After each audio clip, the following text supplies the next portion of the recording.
This is My Last Duchess by Robert Browning.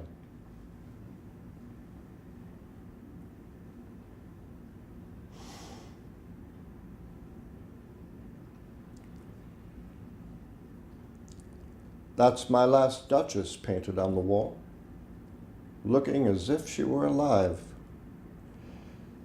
I call that piece a wonder now. Frau Pandolf's hands worked busily a day, and there she stands.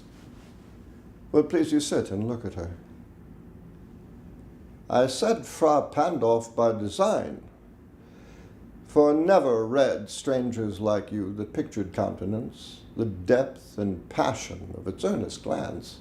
But to myself they turn, since none puts by the curtain I have drawn for you but I, and seemed as they would ask me, if they durst, how such a glance came there. So not the first are you to turn and ask thus.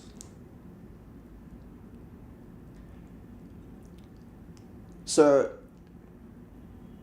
'twas not her husband's presence only called that spot of joy into the Duchess' cheek. Perhaps Frau Pandolf chanced to say, her mantle laps over my lady's wrist too much, or paint must never hope to reproduce the faint half-flush that dies along her throat. Such stuff was courtesy, she thought, and cause enough for calling up that spot of joy. She had a heart, how shall I say, too soon made glad, too easily impressed. She liked whate'er she looked on, and her looks went everywhere. Sir, 'twas all one. My favor at her breast, the dropping of the daylight in the west, the bough of cherry some officious fool broke in the orchard for her, the white mule she rode with round the terrace, all and each would draw from her alike the approving speech, or blush at least. She thanked men. Good.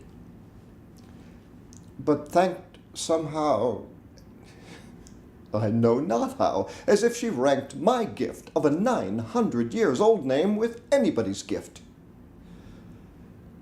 Who'd stoop to blame this sort of trifling?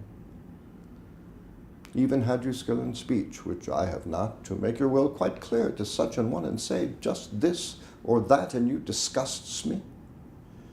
Here you miss or there exceed in the mark, and if she let herself be lessoned so, nor plainly set her wits to yours, forsooth, and made excuse,